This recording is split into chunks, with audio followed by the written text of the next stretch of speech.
Vendredi 19 novembre 2021, bienvenue aux informations de la mi-journée. Voici les titres.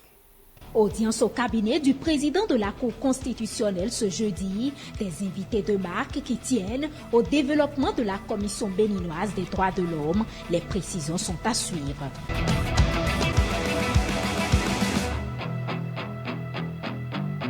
Une partie du marché d'Antokpa était en flammes ce jeudi. D'énormes dégâts ont été enregistrés. Le constat de la rédaction est à suivre.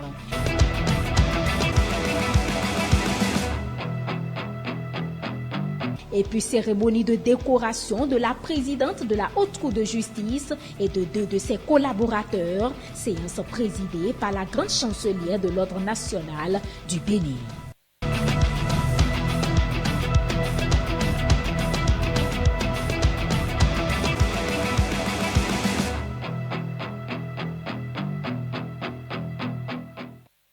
Merci de nous préférer pour vous informer. Le président de la Cour constitutionnelle, professeur Joseph Fifame Diogbenou, a reçu en audience jeudi 18 novembre 2021 deux délégations, celle du secrétaire général de l'Association francophone des commissions nationales des droits de l'homme, conduite par Michel Force, et à sa suite, une délégation des participants à l'atelier relatif au suivi du respect des droits de l'homme en période électorale. Plus de précision dans cet élément de Célia Padono.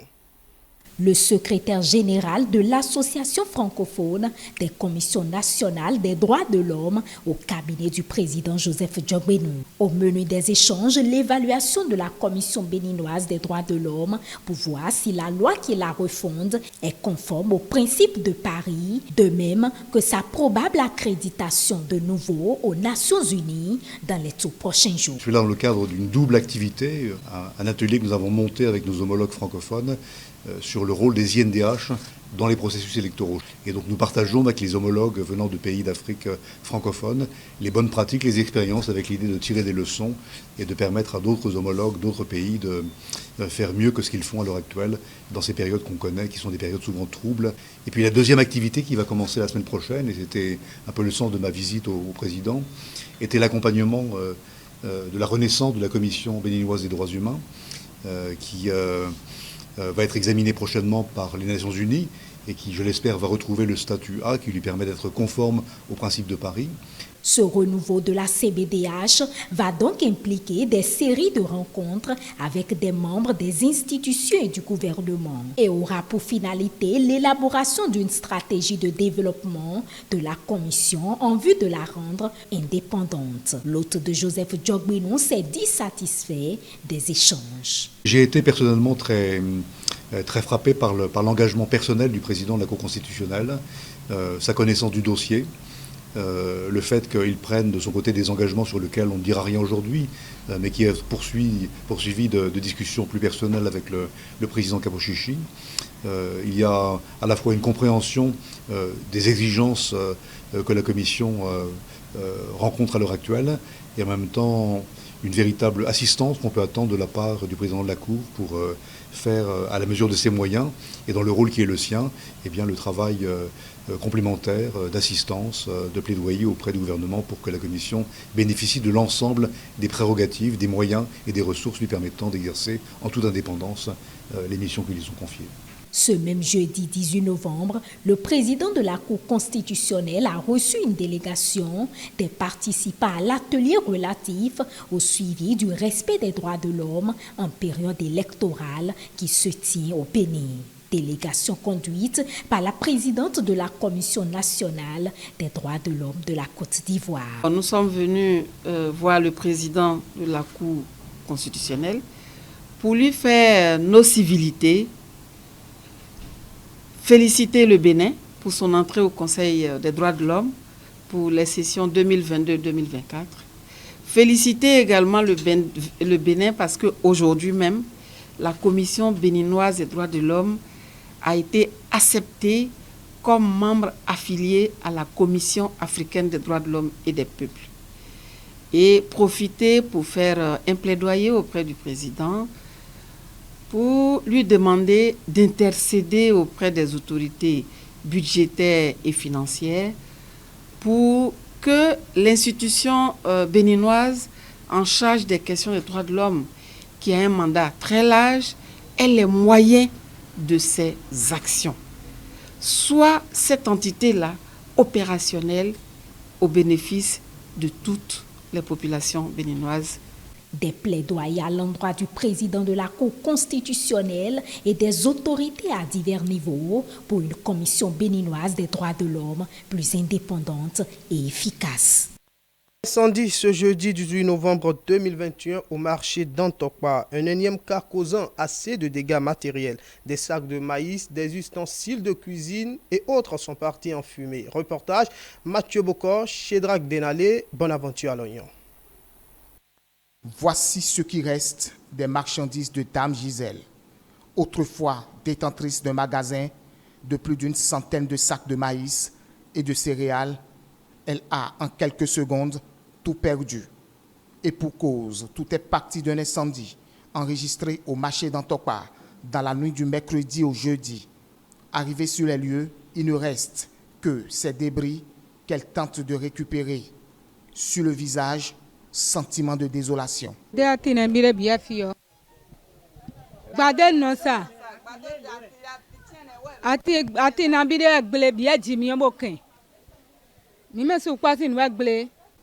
Tout comme elle, des dizaines de ses voisins ont vu leur boutique détruite par le feu dont l'origine reste encore inconnue. Même si la majorité qui s'est confiée à notre équipe hors caméra estime que l'incendie pourrait tirer son origine d'un coup-circuit. L'incendie a commencé à 5 h du matin.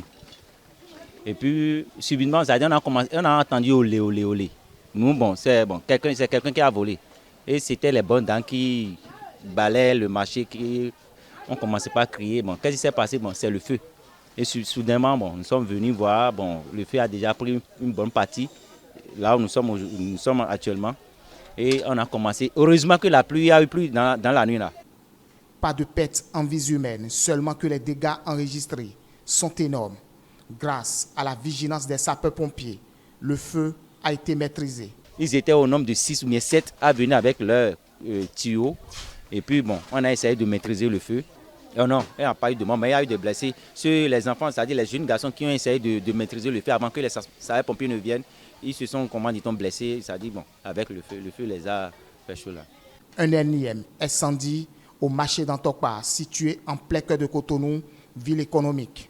Une scène qui pousse bon nombre à se poser la question de savoir si, éventuellement, il n'est pas utile de le faire déplacer, comme le souhaite le gouvernement. Les mérites d'une femme d'exception et de grande qualité reconnue par la nation à Porto Novo. Cécile Marie-Josée Dedravo Zinzindorwe, présidente de la Haute Cour de justice, a été reçue dans l'Ordre national du Bénin, de même que 2 de ses collaborateurs. C'est la vice-présidente de la République, grande chancelière de l'Ordre national en personne, qui a présidé la cérémonie de distinction. On retrouve une fois encore Mathieu Bokor. Cécile Marie-Josée Dedravo Zinzindorwe, présidente de la Haute Cour de justice, désignée grand officier de l'Ordre national du Bénin. Aujourd'hui, l'année que nous avons l'honneur et la charge de présenter à la nation comme modèle, exemple à suivre, c'est Madame Josée Marie-Cécile Dedravo Zinzindorwe. Le présent discours de réception prend en compte votre statut de présidente de la Haute Cour de justice, de membre de la Cour constitutionnelle et de femme intellectuelle et politique béninoise d'exception. Cette distinction n'est que la récompense, le mérite personnel et les services rendus à la nation. Outre la présidente de la Haute Cour de justice, 2 autres agents ont été aussi récompensés par la grande chancelière. Il s'agit du directeur administratif et financier Innocent Koumassou, reçu dans le grade de chevalier de l'ordre national, et Jean-Eudes Alodéou, conducteur de véhicules administratifs, fait chevalier de l'ordre du mérite social. Cette distinction qui m'honore, je la partage avec mes collaborateurs aussi, à divers niveaux. C'est la preuve que le mérite personnel ne manque pas à la Haute Cour de justice. C'est également le témoignage d'une volonté avérée de rendre des services à la nation. Moment de fierté, mais surtout occasion pour les récipiendaires à mieux faire et d'exhorter tout le personnel à travailler sans relâche pour un Bénin prospère. Depuis quelques jours, l'accès à la mairie d'Abomey-Calavi est conditionné à la présentation du pass vaccinal. Une pilule difficile à avaler pour certains citoyens non encore vaccinés. Aziza Tchamou, bonne aventure à Lorient. Mairie d'Abomey-Calavi. Une matinée du mardi, les usagers viennent au quotidien s'offrir les prestations des agents depuis la décision prise en Conseil des ministres qui autorise l'accès de tout usager dans une administration publique subordonnée d'un pass vaccinal. Le principe est respecté ici dans cette administration. Nous, Abdel.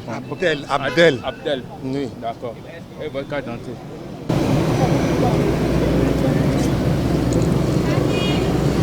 Merci. Bonjour madame.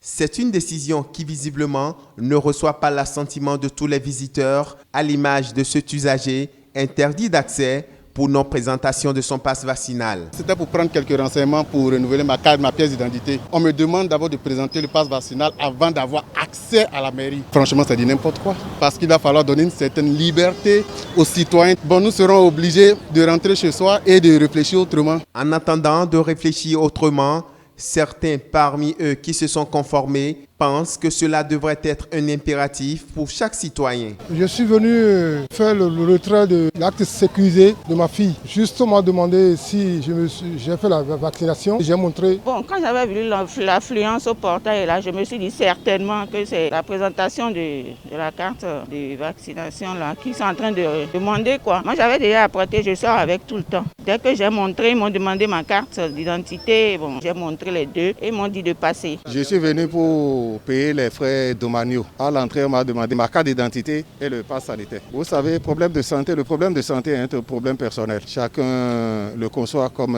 il veut. Bon, moi, je me suis fait vacciner pour me protéger. Je respecte ce qu'on a dit. Du côté des responsables de la mairie, pas de complaisance en la matière. Les citoyens sont appelés à comprendre l'enjeu de ce combat pour plusieurs raisons.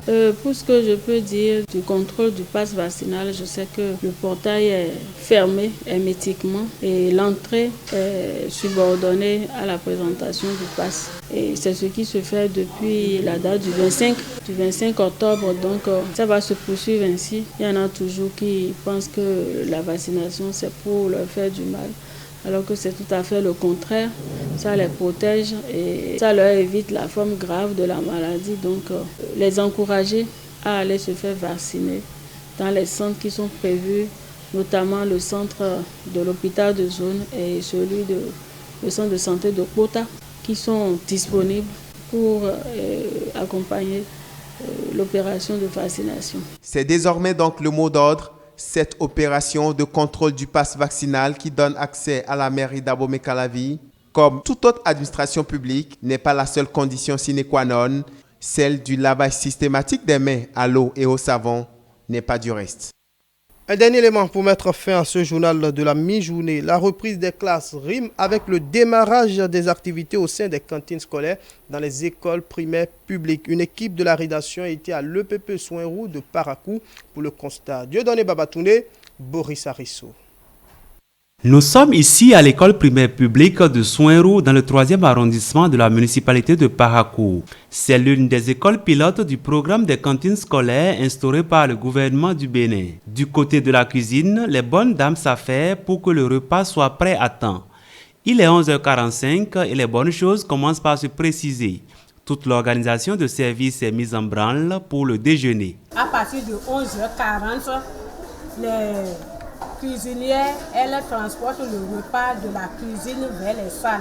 Donc on oblige chaque enfant à avoir un bol avec couvercle. On les sert et on dépose sur les tables. Si c'est le moins 5 ans, ils lavent les mains et ils mangent.